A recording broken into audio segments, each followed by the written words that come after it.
Theology in here, but sometimes you need to go back to base and just say, ask the simple question, does God really exist?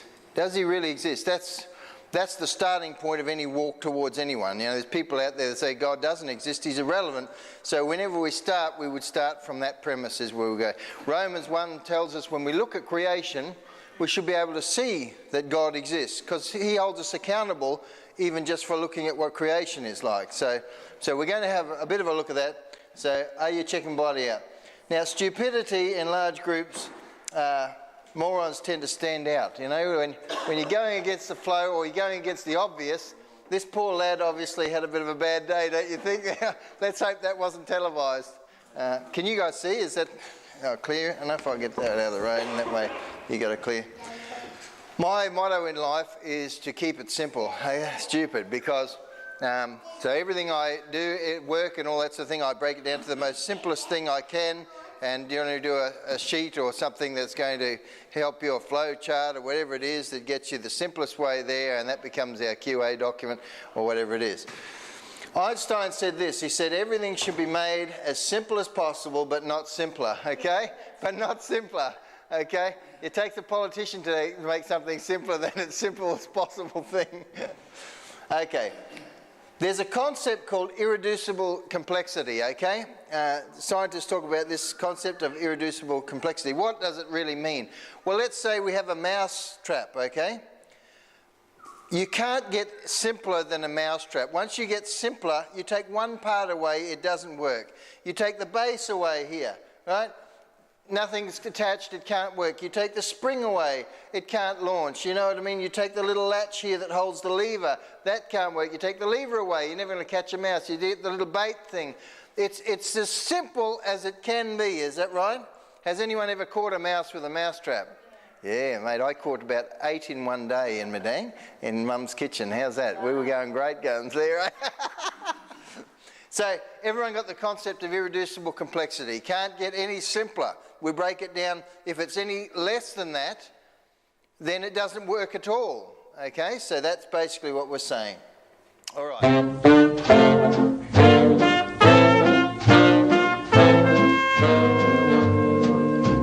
Ezekiel connected them dry bones. Ezekiel connected them dry bones. Ezekiel connected them dry bones. Now hear the word of the Lord. Well, your toe bone connected to your foot bone connected to your heel bone connected to your ankle bone connected to your leg bone connected to your knee bone connected to your thigh bone connected to your hip bone connected to your back. Just the foot, exactly. He's got all the bits and bobs there, putting all these bits together. And there we go. So how many bones in the human body? We've done this before. I don't remember anymore. Take a guess. I used to know. What do you reckon? 366. 366? No, be more. 216? Come on, Georgia, what's your? 106. There we go, 160. Okay, what do we got? We got 206 bones in the human body here. Okay, so now is anyone familiar with, and honestly, for us to form, you need 206 bones in the right thing. Has anyone seen somebody with a thigh bone stuck through their skull? No. You know, it's all got to be in the right thing. If something's out of whack, if a bone's in the wrong place, it's no good, is that right? You don't function properly. You become abnormal, if you like. You know, someone with 3 legs. We went to Ripley's and we saw a bloke playing a banjo with 3 legs. You know what I mean? Well, it's abnormal. I'm sure he was a great walker, or maybe he wasn't, you know. But for 206, now if you do probabilities, right, you multiply out how many, they talk about permutations, how many chances there are of, you know, if you've got 2 cards, it's 1 times 2, and then if you've got 3 cards, it's 1 times 2 times 3. If you've got 4 cards, it's 1 times 2. You get the idea? With 206 bones, we've got 206 factorial, 206 times 2, 5, 2, and you know what I mean? We go on and on and on. So the result is a 10 with 375 zeros after it. That's just getting the skeleton right, not talking about anything else in the body, just getting the order of the bones right is going to be a 10 with 375 zeros after it. It's a huge number. Really, none of us here comprehend it. Is that right? Really, I mean, it's too big. So if we say this, okay, if we're going to say we'll have 1 chance for every second, it will take 10 to the 375 zeros behind it seconds to use all the chances. Well, they say the age of the universe, give or take 1 billion or 3, is 14 billion years old. That's what the scientists tell us.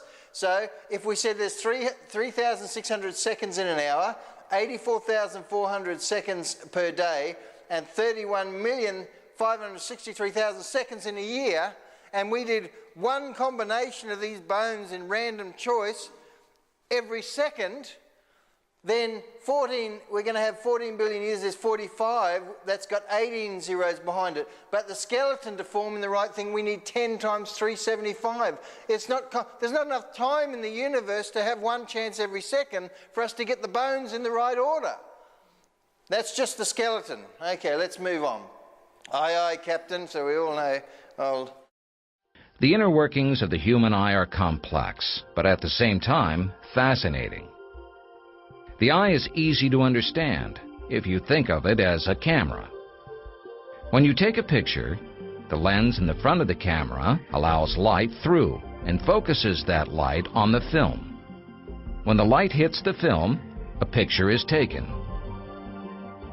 The eye works in much the same way.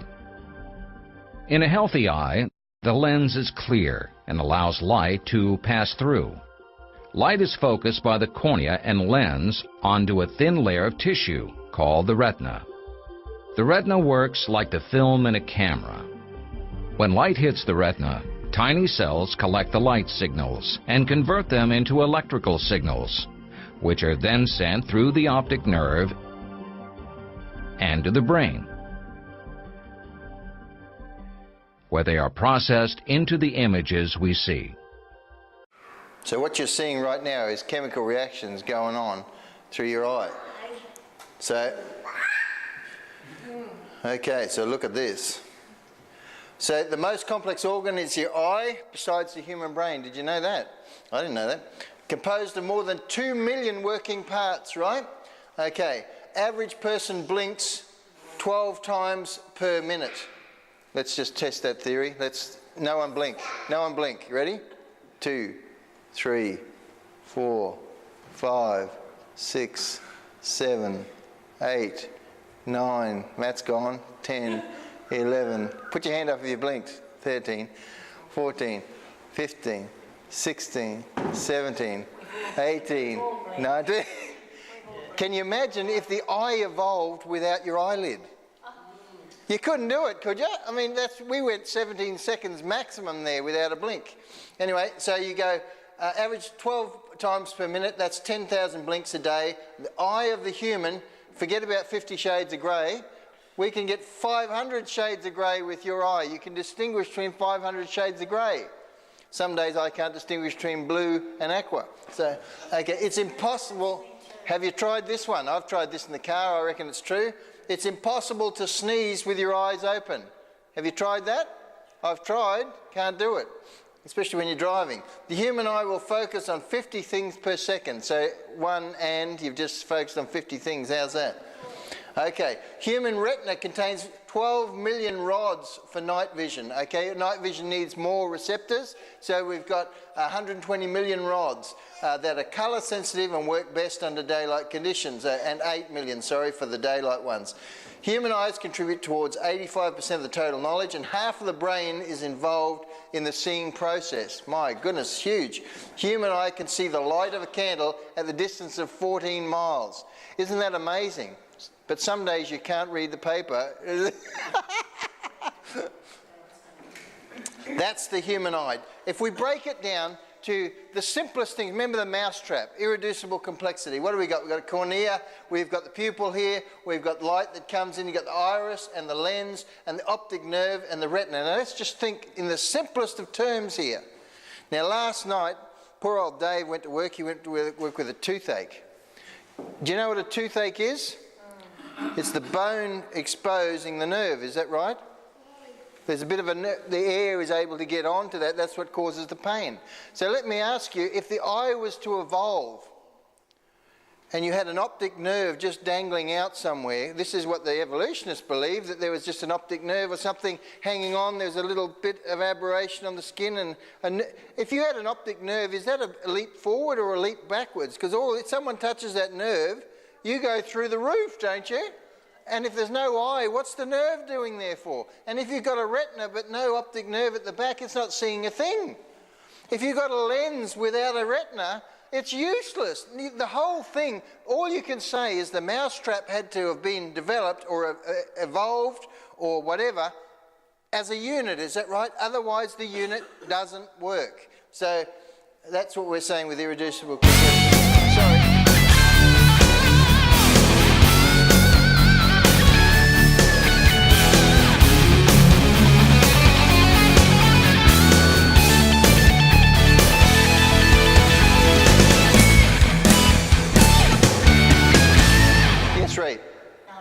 All right. Okay. Here's the next one. The ear is designed to collect sound waves traveling through the air. The external ear canal funnels the sound waves to the tympanic membrane, commonly known as the eardrum. Sound waves bombard the eardrum and create a vibrating motion.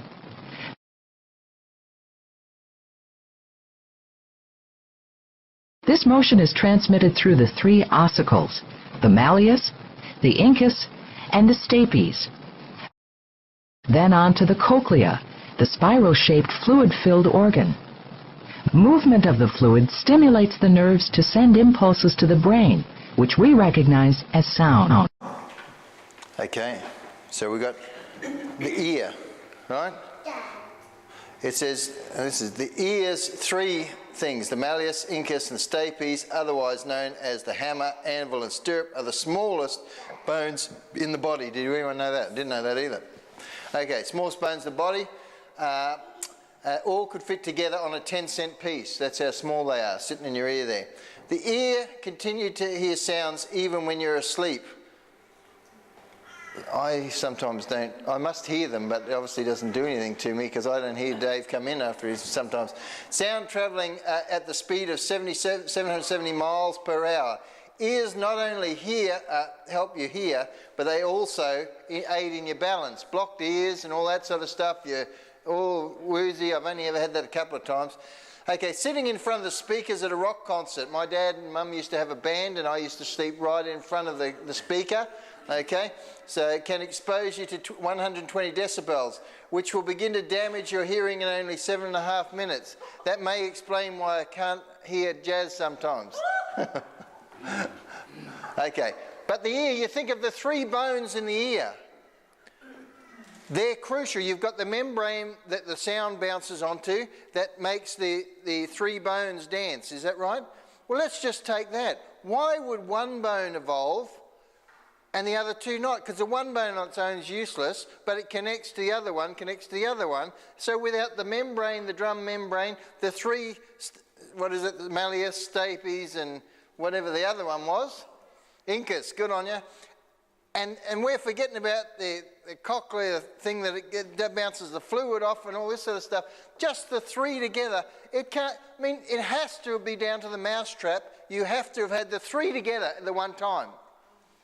And even if they were there, that would be useless because you need the membrane and you need something to bounce on. Is that right? We're back to the same thing. So the three must have come together. How do you evolve and think, oh, we just developed one bone in the ear? And then the next bone came, and then another trillion years later, another, it's just, it doesn't make sense, does it, to a normal human being? Okay, we're looking at a heart attack. The normal heart has two sides, a right side and a left side, and four chambers, the top receiving chambers, or atrium, and the lower chambers, which are thick-walled pumping chambers, called ventricles. Red blood cell will come from either the superior vena cava or the inferior vena cava and enter into the right atrium. The blood then flows across the tricuspid valve to the right ventricle. The right ventricle then squeezes and ejects that blood cell into a vessel called the pulmonary artery. Pulmonary artery splits into two vessels, each going to the lungs. As that red blood cell makes its way through the lung, it returns through the pulmonary veins to the left atrium. That blood is now oxygenated. It's picked up oxygen, then goes across the mitral valve into the left ventricle, which does most of the work in terms of delivery of blood flow to the body. That blood cell is now ejected into the aorta to some organ or muscle or skin in the human body. So we've got the heart going. Did everyone understand that? Mate, I got no idea. I got to be honest. I mean, that's exactly right. So let's look at this. The heart beats 72 times a minute, right? So just every dum, dum, dum, dum, dum, like this. Okay, 100,000 times a day, 3.6 million times a year, and 2.5 billion times in a lifetime. A healthy heart pumps 2,000 gallons of blood through 60,000 miles of blood vessels each day. Hey, 60,000 miles of blood vessels, righto. Pumps 5 to 30 litres a minute. The heart pumps blood to almost all of the body's 75 trillion cells. Only the corneas that we just did in the eye receive no blood supply, which is why they transplant them, I guess. Begins beating 4 weeks after conception and does not stop until death. How's that? But we're willing to abort any time all the way up, but the heart starts at 4 weeks after conception. Blood is actually a tissue. When the body is at rest, it takes only 6 seconds for the blood to go from the heart to the lungs and back. Only 8 seconds for it to go to the brain and back. Only 16 seconds for it to reach the toes and travel all the way back to the heart. Here we go. Let's have a crack at this. Let me grab this one. And we'll do this. I should have opened this earlier, I guess. Righto. Go on, Mark, grab that. Oh, he missed it. Squeeze that. That's how hard. Just squeeze it and pass it around. Squeeze it and pass it around. Because that's how hard your heart is beating, right? Squeeze that to get that blood going. I mean, what sort of a pump is that? It's amazing, isn't it? But you tell me, back to the mousetrap, sorry for the repetitiveness of this, but you've got 4 chambers in the heart. What happens if one of those chambers is not there? It doesn't work, does it? You're not what happens if you've got the 4 chambers of the heart going for it, but you don't have the 60,000 blood vessels going on? You're a dead person, aren't you? Because all that pressure of the heart's going to explode somewhere. Isn't that what that causes an aneurysm? Yeah, I don't know. I'm not a medical person. Yeah, so you end up blowing out the vessel. Boom, big enough and you're gone. So for this thing how does a heart evolve? Because if it doesn't, you need the 4 chambers to start with. So we're past the 3 bones. We're at 4 here chambers. And if it doesn't do anything, what do you get? If you've got no vessels, you know how it was pumping up. And not only that's pumping up into the lungs. So you see the whole system is connected one to it. How does one thing evolve by itself? How does it just crawl out of the swamp, like they're saying, from the goo to you via the zoo? And how does it get there out of the goo and develop just the most basic things for human survival or animal survival?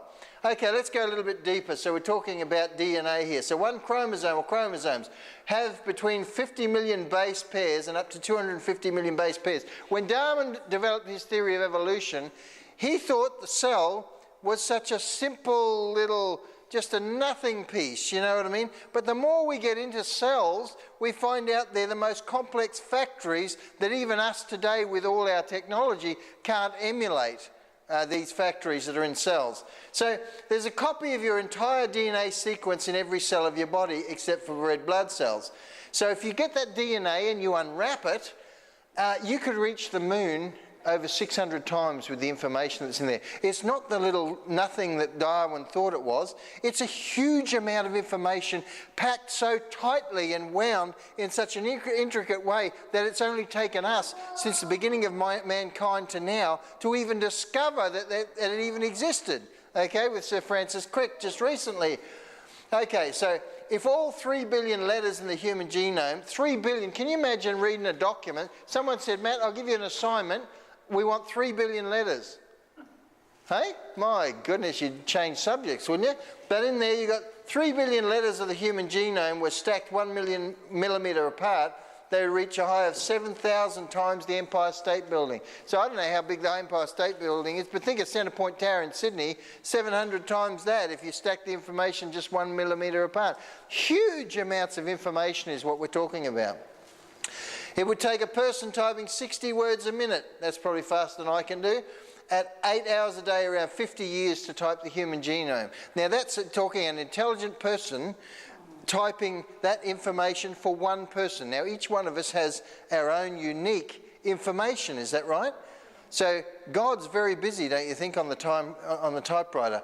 Or Darwin and his random monkeys are really going for it to get the information in there. We're talking about in the basic cells, not even starting to talk about bones, blood vessels, hearts, eyes. We're just talking about some sort of living cell that you couldn't hardly even see. There's that much information in there that a cognizant person would take 50 years to type it at decent speed. Here's a cell.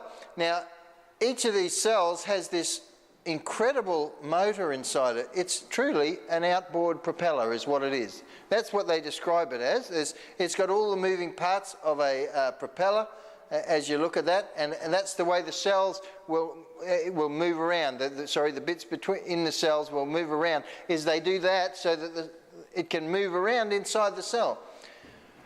So here's all the parts that we've got for the pump. This is at the building blocks of life, the tiniest parts. For life even to start to climb out of the goo, you've got to have a motor so this thing can get around. If I gave you that diagram, then took that off and said, Georgia, can you build that now? Just out of anything that's here, just build that motor. Could any of us do it? Dave, you're doing engineering. If I showed you that and said, okay, great, and then shut that off and said, just build that motor, could you do that? Well, what's the likelihood of random processes building an engine like that? I mean, it's a working engine. That thing rotates around through electrical impulses. That's what makes it turn. What's the chance of that developing randomly? I mean, how long have we had motors for? The industrial age was, what, 1900s? So for about 110, 115 years, we've had a motor. But what they're asking you to believe is that back in 14 billion years ago, when there was no intelligence, this thing just randomly came together in a pool somewhere. That's really what they're asking you to believe. Okay, here we go. We're getting close to the finish here, but we'll say, okay, your intestinal tract. Right, now these are some of my favourite things in the whole world. Okay, so we'll open one of these up. They really are. They are my favourite thing. So I want each of you just to get one out. That might be harder than it looks. But just get one out and pass that on. I want everyone to have one. I might even have two. Okay. Oh. Here we go. It doesn't want me to eat. How's everyone going? They getting it? Oh, here we go. Nothing can stop me getting to these. Righto. Everyone got it? Don't eat it just yet. Wait till everyone's got one. Okay. You got one? Everyone got one? Everyone got them? Okay, have a look at it in front of you. This thing's going to talk to you in a minute. Okay, now I want you just to eat it. And when everyone's swallowed, put your hand up. Oh, it's lovely, isn't it? It is dead set lovely. Hope no one's allergic to licorice. I said this thing's going to talk to you. You know what it's going to say? It says this: I'll see you in 24 hours. And it'll look something similar to what went in, you know what I mean? That's what it's going to say to you. Because everything we eat goes from one end to the other, is that right? And if it doesn't, you've got serious problems. That's how it is. You know what I mean? But what we're saying here, a bit hard to swallow down. What we're saying, oh yeah, the two phrases, yeah, no good. Yeah, it'll be sticky. So what we're saying is, for a human being to survive, this thing has got to be operational from day one, is that right? Yeah. If it's not operational, it's not good. You're checking out because you can't dissolve the food, is what's happening. I was surprised to find out this is 9 metres long. From there, that piece of licorice you've just eaten is going to travel 9 metres. 9 metres, can you believe that? Okay, we're going to do this, a little experiment. You got the ball, Georgia? Okay, here we go. We'll get one of these. I want to have a look. Now, righto, Matt, you can come and hold this. I want you to come and hold this. All eyes over here. You hold that. Now, Georgia, come and stand here, darling. Or maybe we'll get you here. And Matt, where are you? Come here, mate. Now, just walk with me. You ready? Come stand right here. Here we go. 1, 2, 3, 4, 5, 6, 7, 8, 9. I want you to stand right here. You got it? Righto, Georgia. You need your beauty sleep. We're going to pop this on. You ready? Yeah. Now, I don't want you to be able to see anything. Okay. Okay, you got? Now, I know it can get low there, so is that better? You can't see anything now? No. Okay, I want you to spin around 3 times and throw that ball as hard as you can. Hold the target up. Throw it. There you go. You know it hit there, thank God for that. Now, if Matthew was the anus and George is the mouth, that's what we're saying, that random cells have to go 9 metres and you've got to be able to hit that through random processes. Do you think, if we gave you 100 shots at that, do you think you'd hit that target there? I don't think so either, do you? It's, how can we possibly say, thanks guys, that's really well done. I wasn't saying that you were an anus at all, man. But when you put it in those terms, it's hugely unfathomable, is it? And I mean, that size of that target is huge. I mean, well, we're aiming at a much smaller target, you know what I'm saying? From way to go, the chances of hitting that is ridiculous. It's just not going to happen. But these are all the things that they're expecting you to believe when they say you believe in evolution. When they're telling you to go in front of classrooms and tell that you've come from monkeys, and before that you came from giraffes, and before that it was a jellyfish, and before that it was an amoeba, and before... These are the things that they're telling you. Because even the simplest life forms, we're talking about 3 billion bits of information contained in the simplest of life forms. And if one of those pieces of information out of that 3 billion are in the wrong spot, now, if I told you, here's a whole stack of matchsticks, all different colours, and they're 4 different colours, and I want you to put 3 billion of them down and not make a mistake.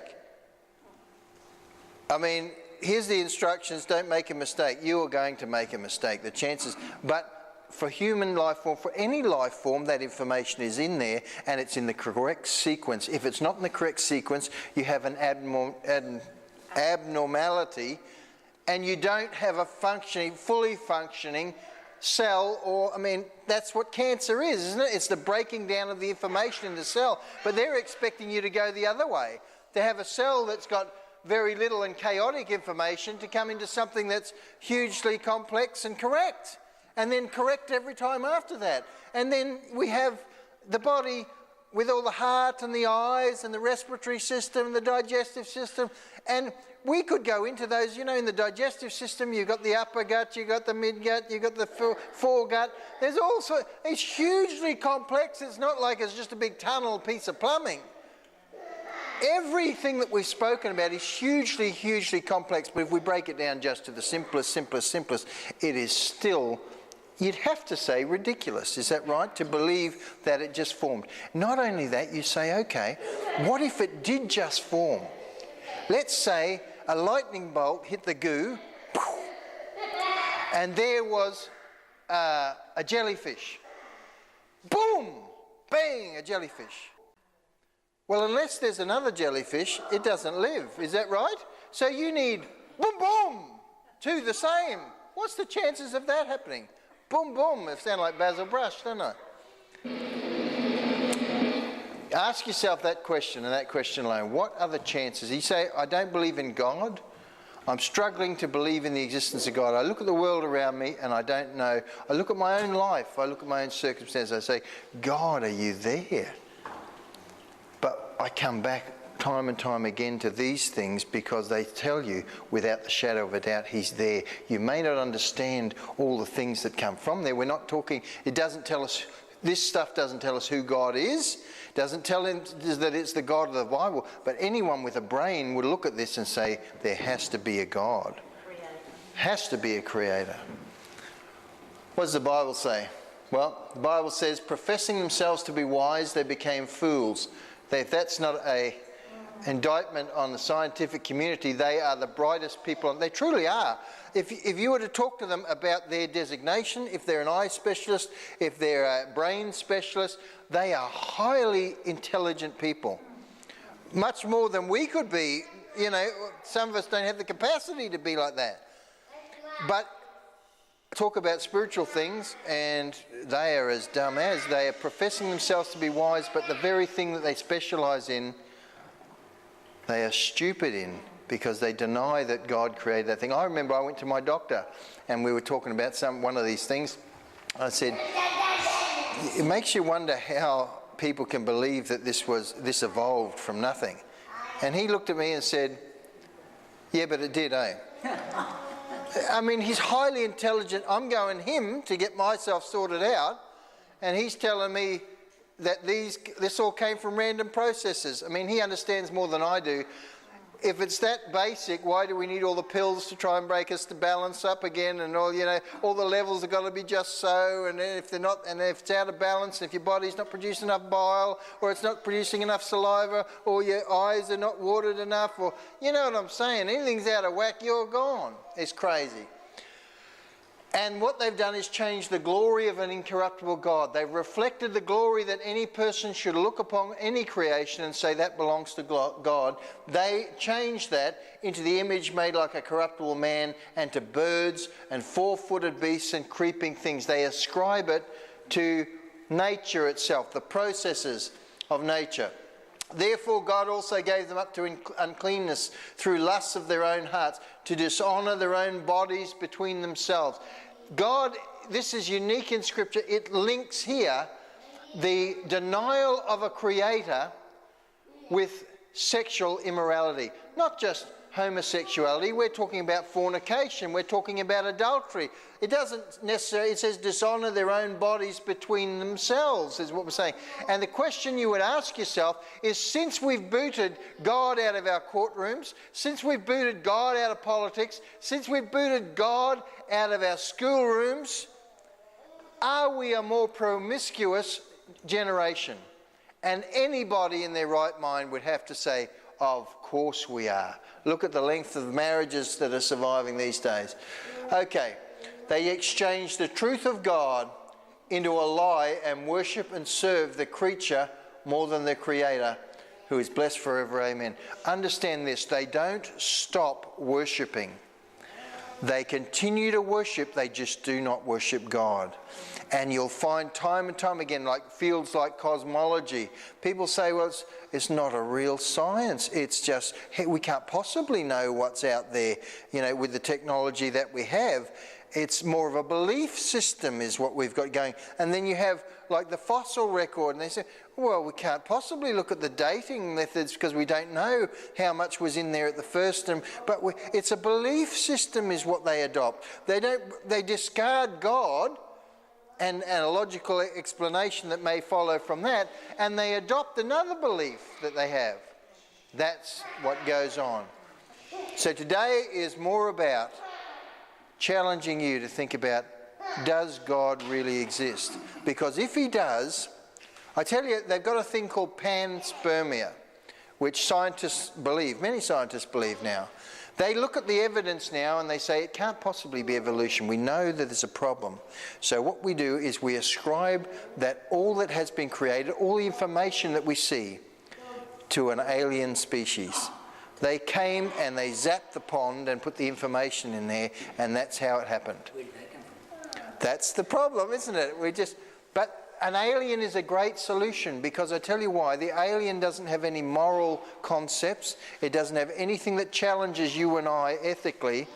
But if God really did this, and I challenge anybody to look at what we've just gone through, and I'm no scientist, I'm no doctor, I'm an accountant, what would I know? But just looking at it from a keep it simple, stupid viewpoint, I can't conceivably look at any of that and say it came about by chance.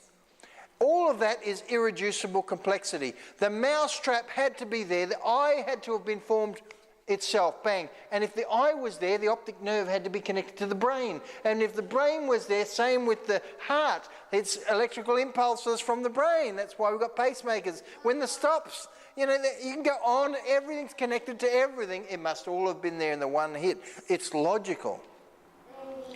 But if God exists, then the challenge becomes, the next question you must answer is this: who is God? And if I find out which God that is, what does he want of my life? Because a God would want to reveal himself. Is that right? What's the point in being a God that is unknown?